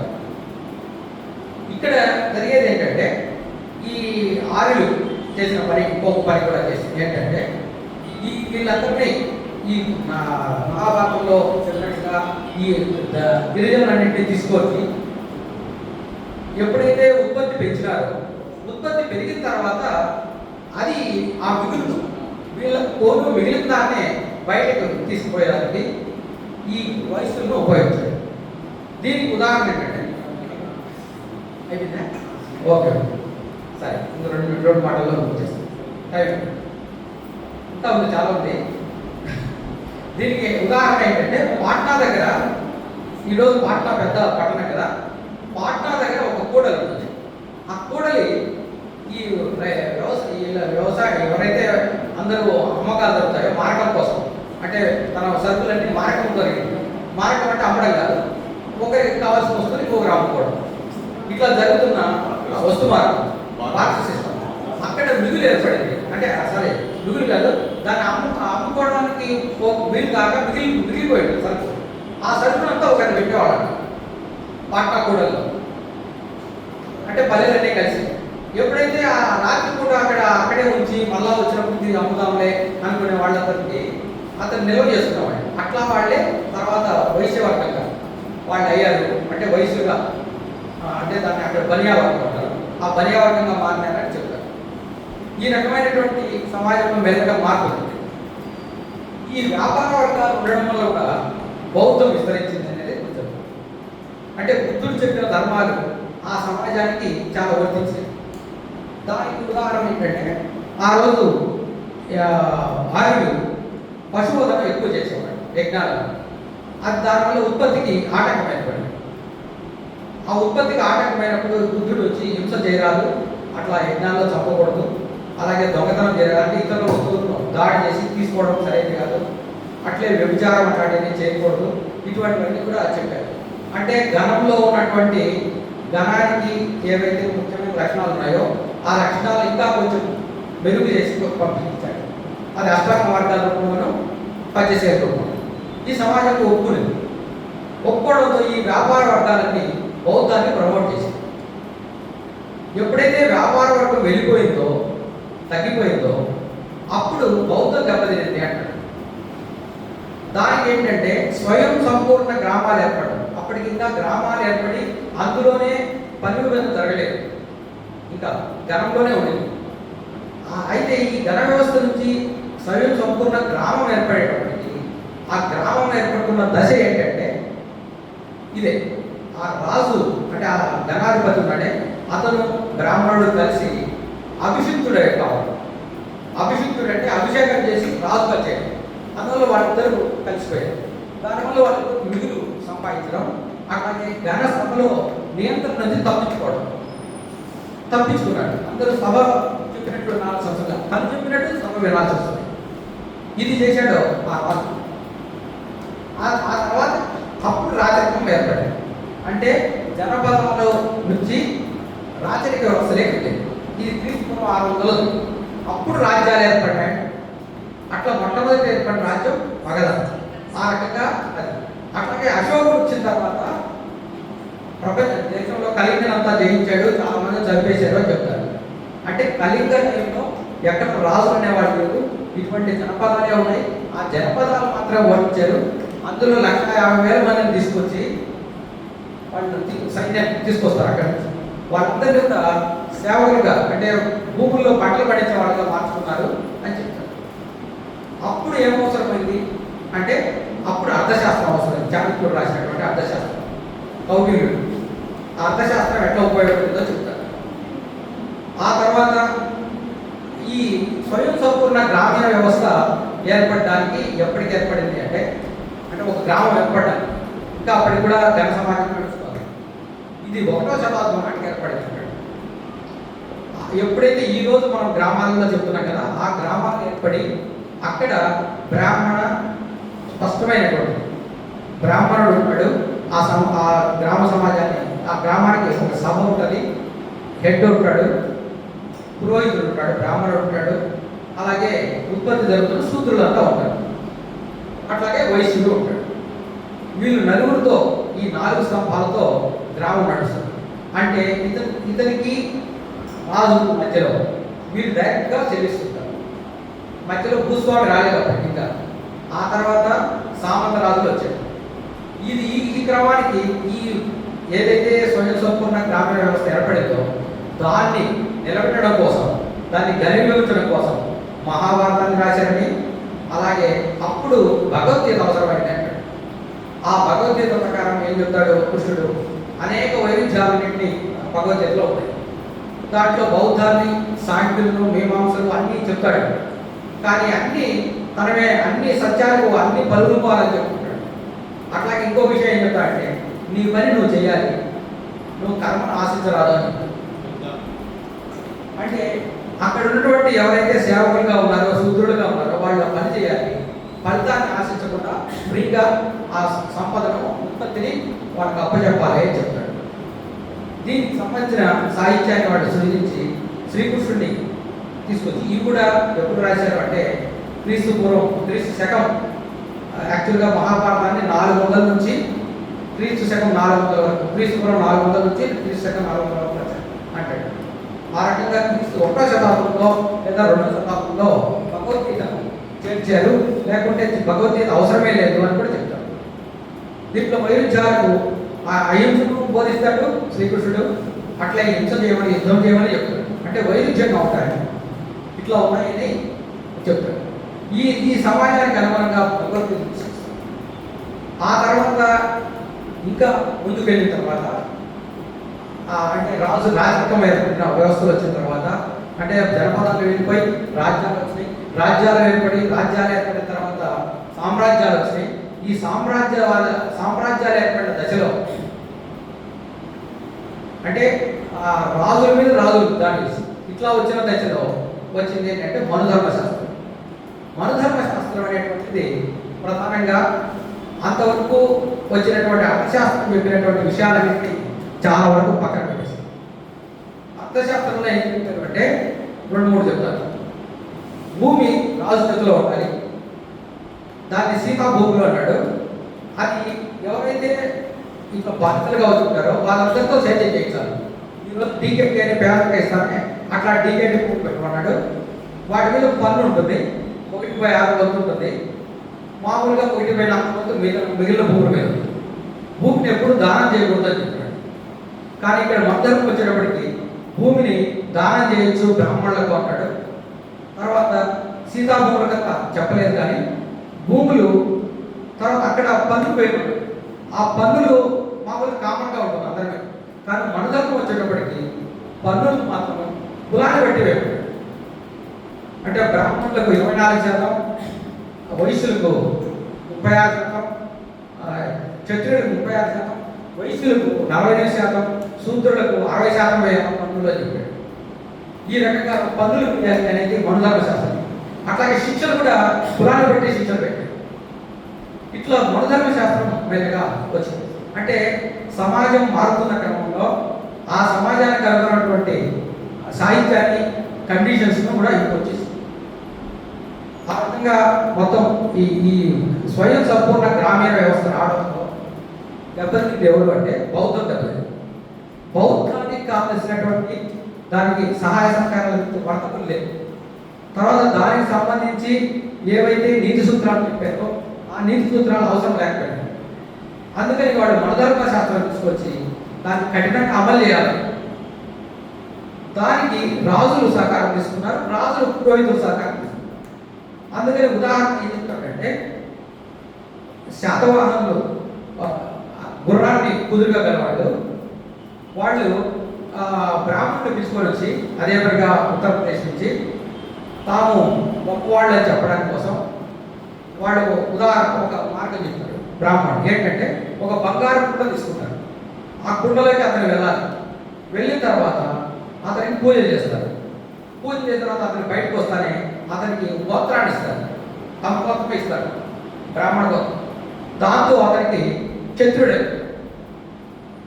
అట్లా గోవాలో ఉదాహరణ మయూరవర్మ అనే అతను ఉత్తరప్రదేశ్ తీసుకొచ్చి ఆ బ్రాహ్మణులతో చేయించుకొని ఇదే పని మయూర శర్మ అని పేరు పెట్టుకుంటాడు. కొంతకాలం తర్వాత మయూర వర్మ అవుతాడు, క్షత్రియుడు. ఇట్లా ఉదాహరణలు చాలా చెప్తాడు. ఇట్లా రాజులు అయిన తర్వాత రాచరికం వాళ్ళిద్దరి మధ్య వచ్చినటువంటి ఈ ఒక సయోధ్యత, వాళ్ళిద్దరి మధ్య వాళ్ళు ఒక రకమైనటువంటి జంటగా పనిచేస్తున్నారు.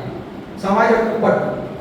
అట్లాగే బ్రాహ్మణ పని ఏంటంటే బ్రాహ్మణులకు అగ్రహారాలు దానం చేస్తారు, రాజులు భూములు ఇస్తారు.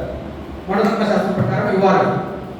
ఆ భూమి తీసుకున్న అతను దాంట్లో పని చేసుకుంటాడు శూద్రులతో.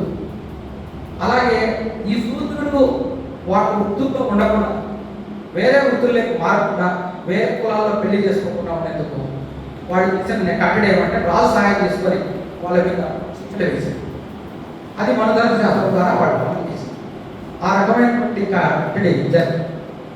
అయితే మిగతా అన్ని విషయాల్లోనూ ఈ బానిస అంటే ఏదైతే పనులు చేసినారో కూలిగా పనిచేసిన వాళ్ళందరూ తిరుగుబాటు చేసి మెల్లగా పెట్టుబడిదారు వ్యవస్థలోకి వెళ్ళారు.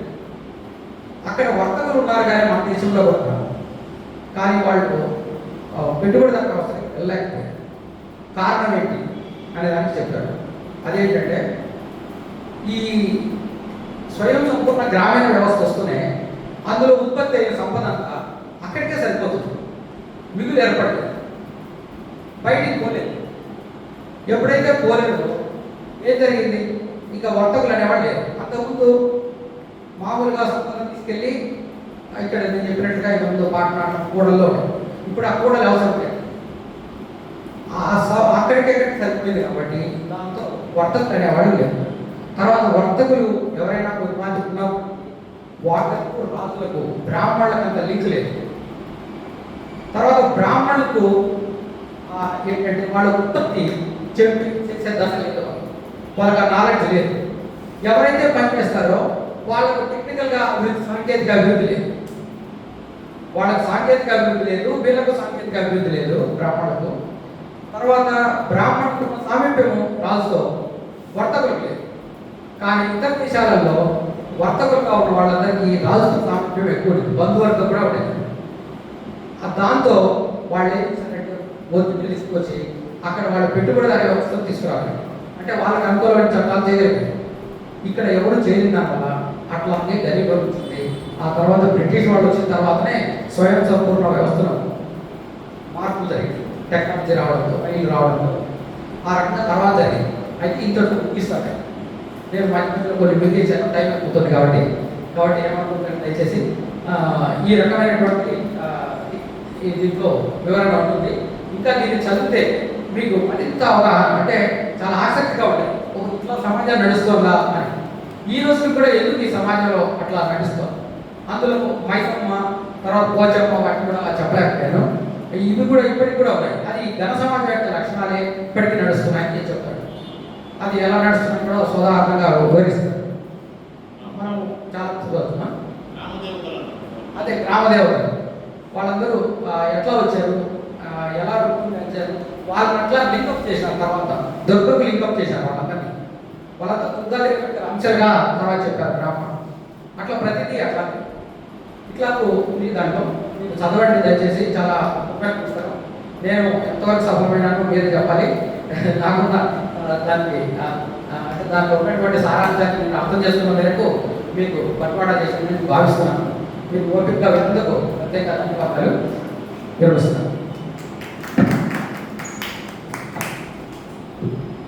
ప్రాచీన భారతదేశ చరిత్ర గురించి టీడీ కోశాంబి గారు రాసిన పుస్తకం గురించి కుమారస్వామి గారు ఇంతవరకు ఆయన అభిప్రాయాలు చెప్పారు. వీటిపైన మీరు ఎవరైనా మాట్లాడాలిస్తే 2 నిమిషాలు మాట్లాడాలి.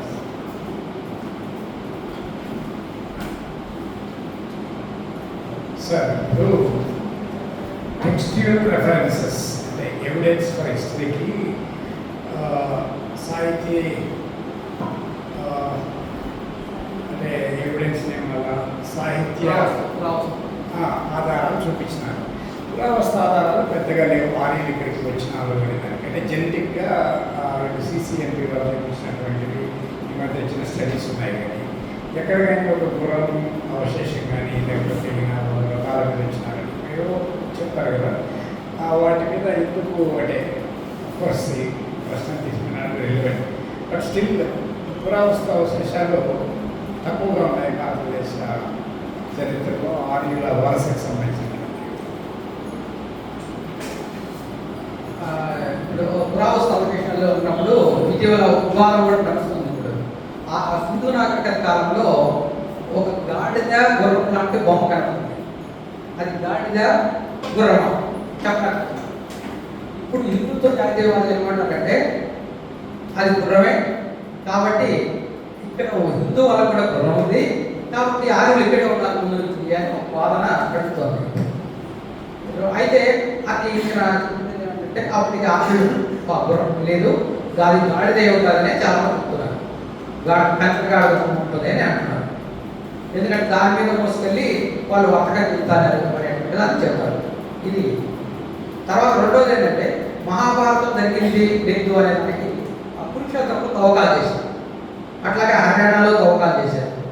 అట్లా ఢిల్లీ పరిసరాల్లో కూడా తవ్వకాలు జరిగారు. తవ్వకాలలో ఏంటంటే ఏం దొరికినాయంటే 1000 ఏళ్ళ కాలం నాటి దొరికినాయి వస్తువులు, ఇనుప వస్తువులు. అంటే ఈ మహాభారత కథ జరిగింది అనే దానికి జరిగింటే ఆ కురుక్షేత్ర యుద్ధం తప్పకుండా పెద్ద యుద్ధం జరిగి ఉంటే అట్లా అక్కడ ఎన్నో అస్థిపంజరాలు అంటే యువతలు దొరికింది, అట్లా దొరకలేదు. కొన్ని అక్షౌర్యం సౌర్యం దొరికి ఉండింది, కొన్ని ఎంత 20 లక్షల 50 లక్షల సైన్యం ఉంది. ఆ సైన్యంలో అటువైపు ఇటువైపు అని చెప్పారు మహాత్ములు. కానీ వాస్తవానికి ఈయన వీటికి కోసం ఏమంటాడంటే బ్రిటిష్ వాళ్ళు వచ్చిన టైంకి 20 కోట్లు ఉంటుంది. ఆ రోజు యుద్ధం జరగాలంటే 20 కోట్లలో కాల్బలం సైన్యం ఉంటుంది కాబట్టి 20 కోట్లు ఉండాలన్నాడు.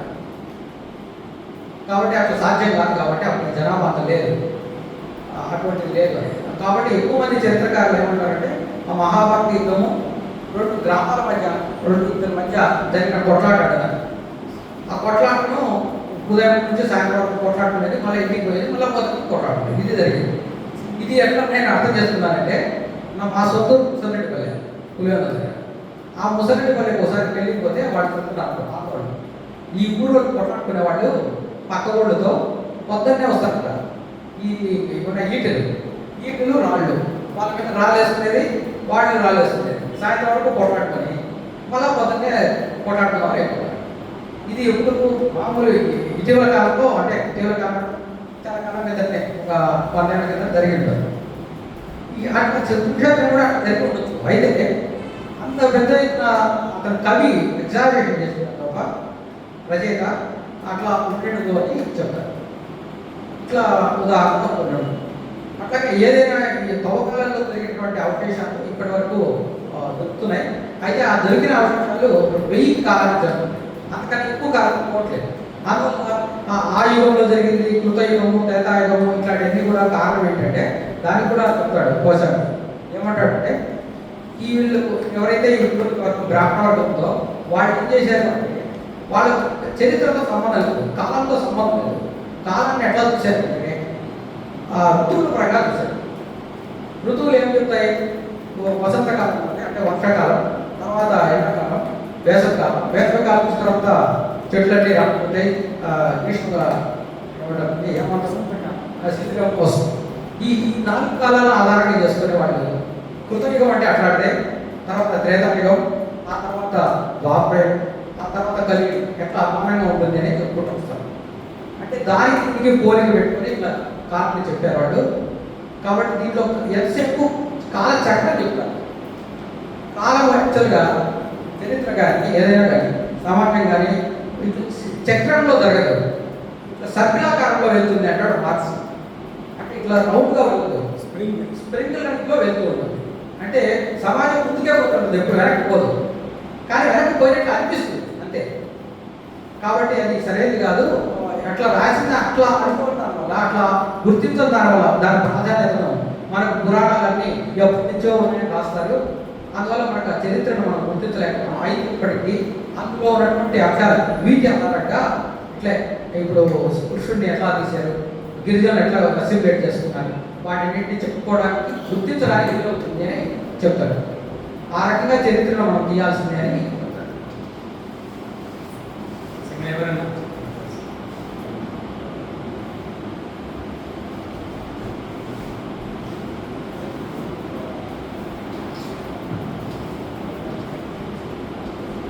సార్, అందరికీ నమస్కారం.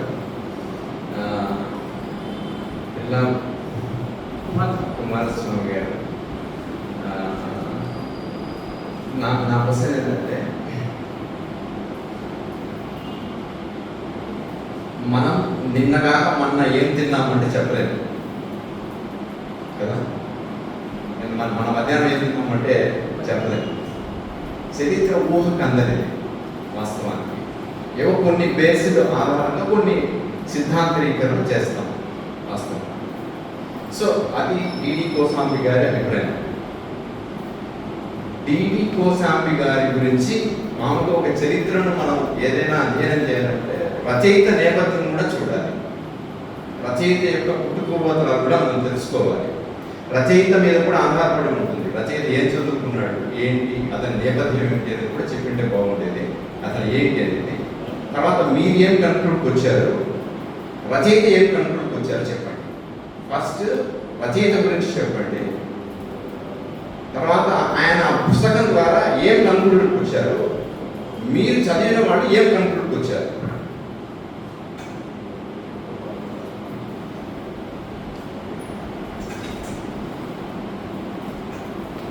ఇప్పుడు డిడి కోశానికి మీద బాలగోపాల్ చెప్పారు, బాలగోపాలే చెప్పారు ఏంటంటే డిడి కోశానికి కొన్ని ఊహించి చెప్పినట్టు చాలా అంశాలు ఉన్నాయి. ఈ ఊహ నిజమైన ఉండొచ్చా కాదా అంటే నిజమైన ఉండేదానికి అవకాశం ఉండొచ్చు, ఉండకపోవచ్చు. ఉదాహరణకు 3000 నుంచి 1750 వరకు ఉండాలి, 1550 వరకు ఉండొచ్చు అంటాడు ఆయన. నువ్వు చరిత్రకారులు ఇదివరకే చెప్తారు వాస్తవాన్ని. దానికి ఇప్పుడు సింధు నాగరికతే 6000 నుంచి 3000 వరకు ఉంది అంటారు కొంతమంది చరిత్రకారులు. ఈయనేమో 3000 నుంచి 1750 వరకే ఉందంటాడు. అంటే వేరువేరుగా ఉంటాయి. అయితే ఆధారాలు ఎక్కడ దొరకవు వాస్తవం. తర్వాత ఈ మనం తీసుకున్న సాహిత్యం నుంచి తీసుకున్నది ఏదైనా కూడా అది ఇలాగే జరిగి ఉంటుంది అంటే కోశాంతులు అని చెప్పినట్లే జరిగి ఉంటుందని చెప్పేదానికి లేదు. అది కూడా బాలగోపాల్ చెప్తారు.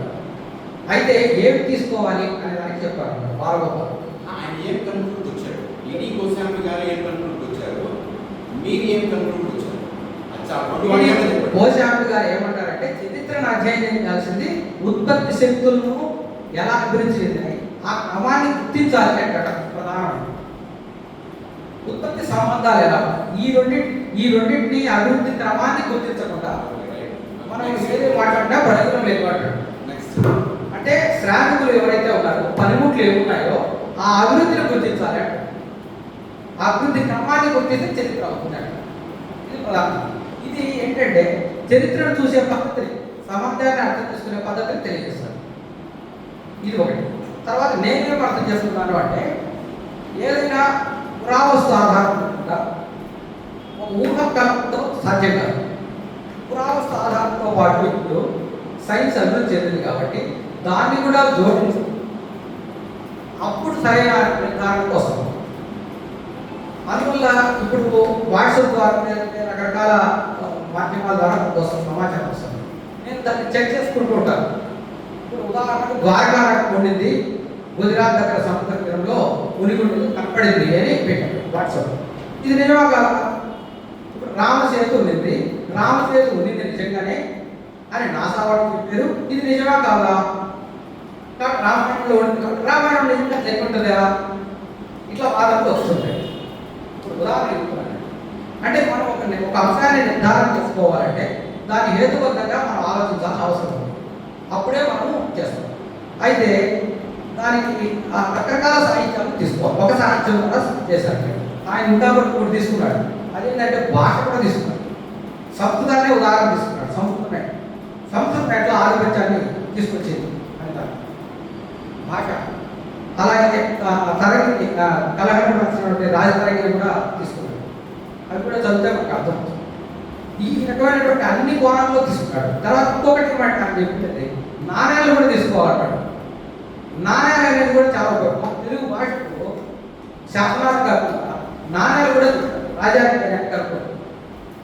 అందువల్ల తెలుగు భాష ప్రాచీనత శాసనాల ద్వారా ఒకటి, నాణ్యాల ద్వారా ఒకటి, అలాగే మనకు ఉపమావుల సాహిత్యం ఉంది, ఆ సాహిత్యం ద్వారా మనం కలుపుతాం. ఇట్లాగూ మనం రకరకాల అన్నింటినీ కోణాలను మనం పరిశీలించి లింకప్ చేస్తే అప్పుడు ఒక నిర్ధారణకు వస్తాం. ఇది నా అభిప్రాయం కూడా. అటువంటి అభిప్రాయం అది రావాలి అంటే అంత విస్తృతమైనటువంటి పరిజ్ఞానం మనకు ఉండాలి. ఎందుకంటే దాని మీద అధ్యయనం లేకపోతే ఒక కోణంలోనే మనం ఉదాహరణ పురాణాలు మనకు తెలుసు అనుకోండి, పురాణాల కోణంలో చెప్తాం. శాసనాల గురించి మనకు తెలియకపోతే ఆ పురాణాలు శాసనాలతో లింకప్ చేయాలి. నాణ్యాల గురించి తెలియకపోతే అదే చేయాలి. అట్లాగే పురాణాలు ఒకటే కాకుండా బౌద్ధ సాహిత్యం కూడా ఉంటుంది. బౌద్ధ సాహిత్యం ఏం చెప్పింది అనేది తెలియదు. బౌద్ధ సాహిత్యం అయితే మనకు ఇవన్నీ తెలుస్తున్నాయి. ఎందుకంటే క్రీస్తుపూర్వం 600 తర్వాతనే వచ్చినాయి. ఇంకా ముందు లేవు కాబట్టి మనకు సులభంగా అర్థమవుతుంది. ఈ పురాణాలకు కానీ వీటన్నిటికీ ఇతిహాసాలకు కానీ కాలం చెప్పలేదు కాబట్టి మనకు వాటిని చిక్కున్నాం. అది సమస్య. ఏదేమైనా ఒక సమాజం ఎలా ఉంది నడుస్తుందని అర్థం చేసుకోవాలి. సార్ అందరికీ గుడ్ ఈవినింగ్. నా పేరు ప్రసాద్ రెడ్డి, టీచర్ని. సో మనం ఏదైనా ఒక అంశాన్ని అర్థం చేసుకోవాలంటే మనకు బేస్ ఉండాలి. సార్ చెప్పినట్టు టెక్నాలజీ కానీ విజ్ఞానం కానీ ఉండాలి. సో విజ్ఞానం అనేది డైనమిక్. సో ఇప్పుడు ఏదైతే మనం వాస్తవం అనుకుంటామో ఫ్యూచర్లో అది వాస్తవం కాకపోవచ్చు, అది కొంచెమే ఉండదు. సో ఇప్పుడు బంగారు పండు చూస్తాం, శిఖరంలో చూస్తే మనం ఫర్ ఎగ్జాంపుల్ మనం పండు తీసుకోండి లేదా కన్ను తీసుకోండి, కన్ను మనం బయటికి కొంచెమే కనిపిస్తుంది, కానీ గుడ్డుడు లోపలికి తీస్తే దీనికి 4 గంటల పెద్దగా కనిపిస్తుంది.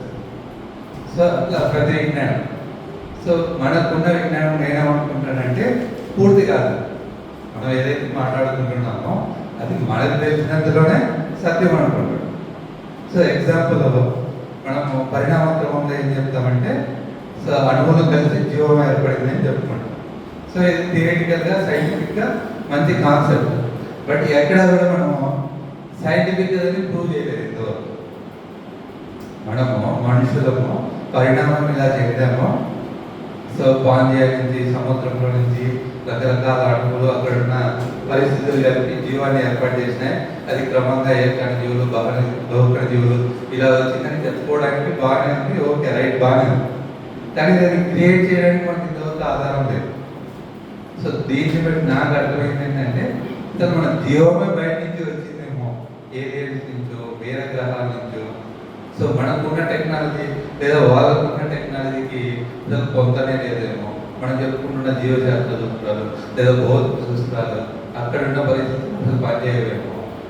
సో ఏం జరిగిందో ఏమో అని మనకి ఎక్కడ క్లారిటీ ఉంటుంది. సో ఇప్పటికీ మనకు స్మెల్ చెప్తాం, స్మెల్కి యూనిట్ లేవు, ఎలా కనుక్కుంటామో తెలియదు. ఇన్ఫినిటీ అంట, ఇన్ఫినిటీకి ఎండ్ లేదు. ఎంతవరకు ఉందంటే ఏ శాస్త్రవేత్త చెప్తారు టైం. సో టైంని ముందుకు పోవడం కానీ వెనక్కి పోవడం తెలియదు. సో మనకు తెలియని విషయాలు నెంబర్ ఆఫ్ ఉన్నాయి, తెలియని విషయాలు నెంబర్ ఆఫ్. ఏదైనా మనం మాట్లాడుకుంటున్నామంటే ఈ బేస్తోనే. సో నేను నా ఫైనల్ ఒపీనియన్ ఏంటంటే కొన్ని విషయాలు మనకు అందకుండా ఉంటాయి. సో అది వాస్తవాన్ని ఉండొచ్చు, కాకపోయి ఉండొచ్చు. సో కాబట్టి వాటిపైన మనం కన్క్లూజన్కి రాకుండా సో మనకు తెలిసినంత వరకు ఇది ఇలా అని చెప్తే బాగుంటుంది అనుకుంటున్నాను. సార్ చెప్పిన అక్షరాలు నిజం. సైన్స్ అంటే శాస్త్రీయ విజ్ఞానంలో ప్రత్యేకత ఏంటంటే తాను చెప్పిన సత్యాన్ని అసత్యమని రుజువైతే దాన్ని తృణీకరించి దాన్ని పక్కన పెట్టి కొత్త సత్యాన్ని తీసుకుంటుంది. ఉదాహరణకు మీకు నేను చిన్నప్పుడు ఒక ఏదో నిప్పు మనం పట్టుకుంటే ఏమవుతుంది,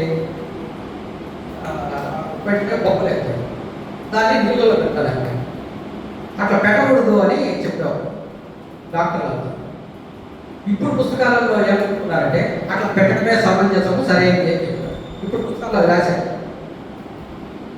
అంటే పాతదాన్ని ఒకవేళ తప్ప తేలితే దాన్ని తీసేసుకుంటుంది, కొత్తదాన్ని తీసుకుంటుంది, పాతదాన్ని నిర్దాక్షిణ్యంగా చేస్తుంది.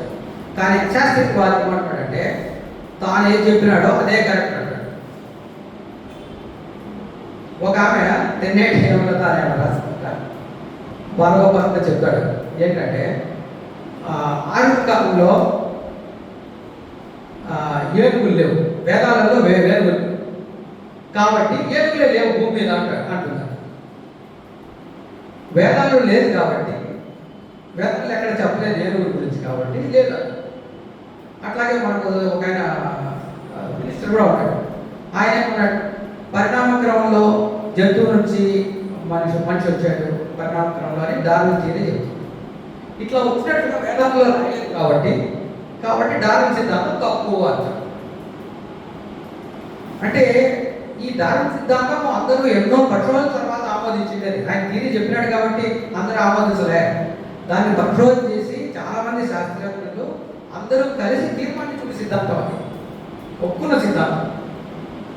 దాన్ని ఆఖరికి మతవాదులు కూడా వాటికన్ సిటీ కూడా జాంతా ఉన్నాడు, ఇప్పుడు నేను చనిపోయినాడు, ఆయన కూడా ఆమోదించినాడు దాన్ని ఆఖరికి. మామూలుగా క్రీస్తు చెప్పినట్లు దేవుడు సృష్టించడం అక్కడ చెప్తారు కదా బైబిల్లో, అవన్నీ పక్కన పెట్టి దాన్నే ఒప్పుకున్నాడు. కాబట్టి సైన్స్ లో ఉన్న ప్రత్యేకత ఏమంటే పాతాన్ని ధృవీకరిస్తారు, కొత్త దాన్ని స్వీకరిస్తారు. కాబట్టి పాతను ఎప్పుడు సత్యం అని చెప్పలేదు, దాని ఎప్పుడు పరీక్షకు గురవుతూ ఉంటుంది. ఎప్పుడైతే